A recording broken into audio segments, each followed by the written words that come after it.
The world has moved on since the fall of the Nephilim. It's been centuries since angels and demons fought for dominance over this world. The scars remain, but the memories fade.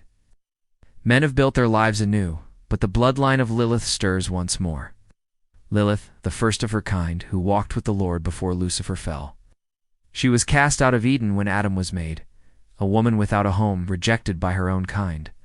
She fled into the shadows where she gave birth to the first Lykan. Years passed and she wandered alone until she found others like her. Together, they built a hidden society dedicated to balance, the Grey Council. They lived among men, keeping peace between heaven and hell, walking the earth to ensure that the innocent were protected and that the scales of fate were kept level. But then came the Great War, a brutal battle between heaven and hell. The Lykans fought alongside the angels, though it was said that even the might of heaven was not enough to win the day. As the war dragged on, the angels grew weary. The demons had an endless supply of souls to draw power from, and the angels grew weaker with each passing moment. It seemed as if all hope was lost. And so it was that Lilith, desperate to save her people, struck a bargain with the Prince of Hell himself. She offered him her own power, her very essence, in exchange for his aid in defeating the demons. And for a time, it seemed as if she had won. The Prince of Hell honored his part of the bargain and helped the Lykans win the war. But when the dust had settled and the wounds began to heal, the Prince of Hell came for his prize. He claimed the essence of Lilith, draining her of her power, twisting her into a new form. No longer was she the strong leader of the Grey Council. She was nothing more than a hollow shell, a vessel for the darkness that resided within her. In her final moments, she called out to her children, warning them of the coming darkness and urging them to flee. And so they did. Scattered and broken, the Lykans went into hiding, their numbers dwindling, their power fading. They were hunted by the demons who sought to claim the last vestiges of Lilith's power for themselves, and by the angels who saw them as tainted, as vessels of the very darkness they had sworn to destroy. For years the Lykans remained hidden, watching from the shadows as the world moved on without them. They saw humanity rebuild itself, saw the rise of new civilizations and the fall of old ones. They watched as the balance of power shifted between heaven and hell, always waiting for the moment when they could re-emerge and take their place as the balance once more. Now that time has come. The world is on the brink of chaos once more. The angels and demons are preparing for another war, and the descendants of Lilith are stirring. Anya was born under a blood moon, the first child of the Lykan bloodline in over 200 years. Her birth was a sign, a beacon in the darkness that drew the attention of both heaven and hell. From the moment she was born, she was different.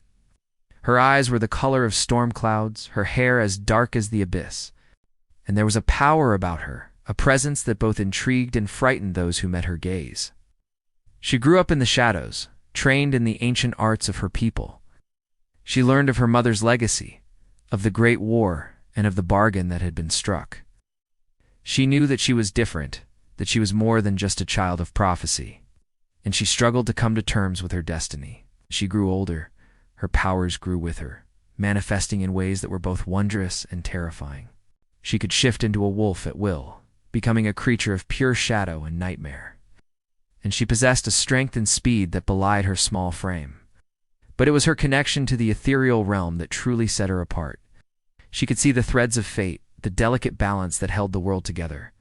And she could sense the darkness that was gathering on the horizon, the return of the demons. Anya knew that she was destined to play a part in the coming conflict, but she didn't know what that part would be. She felt the weight of her mother's legacy upon her shoulders, the hopes and dreams of her people resting in her hands. And she was afraid. But as the darkness grew, so did Anya. She embraced her powers, honing them, learning to control the very threads of fate. She became the leader of her people, guiding them out of the shadows and into the light. She led them to a hidden valley, a sanctuary where they could train and prepare for the coming war. There they thrived, rebuilding their society, their numbers growing, their power increasing. And Anya became the warrior queen, the champion of the Lykans. But as the war drums beat and the armies of hell marched ever closer, Anya knew that her people would not be safe in their hidden valley for long. The demons would find them, and then the true battle would begin. Ekken. Ekken is the mysterious and brooding warrior of the Lykans, a man of few words and even fewer smiles. He is a master of combat, both with weapons and hand-to-hand, and his skills are unmatched.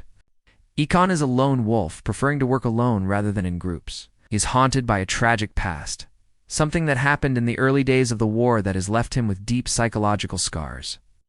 This event caused him to lose faith in the Lykans and their goals, leading him to isolate himself from the group.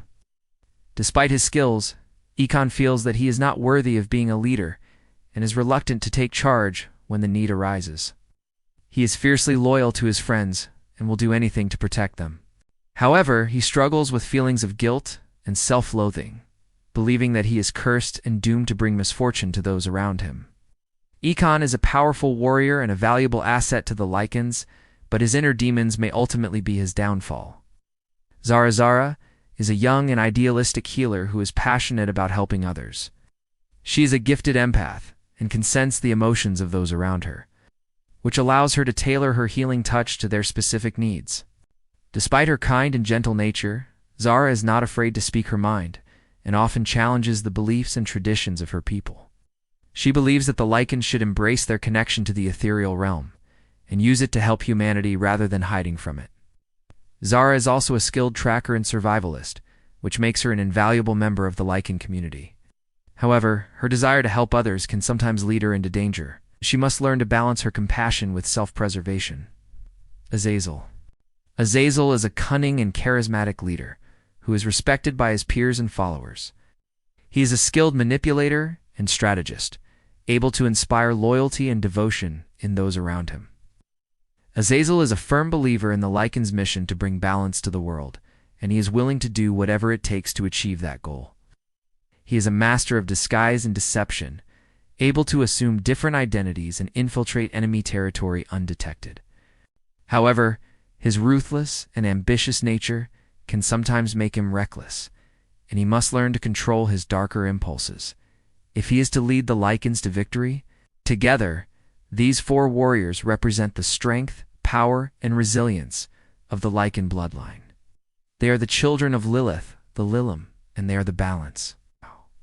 The question is, will they be enough to tip the scales in the coming war, or will the demons prevail once more? As the story progresses, we will explore the origins of the Lykans further and learn more about their history, culture, and beliefs. We will also discover the true extent of their powers and the potential consequences of wielding such power.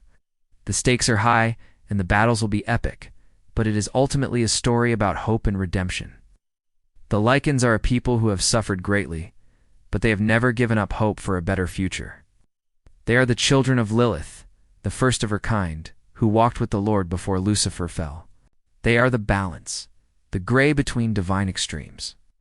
And now, they are returning to claim their place in the world once more. I hope you enjoyed this glimpse into the world of the Lykans. If you want to learn more about them or dive deeper into the lore of this world, let me know in the comments below. What do you think of the Lykans? Are you excited to see more of them in future stories? Let me know in the comments below. Thank you for watching, and I'll see you next time.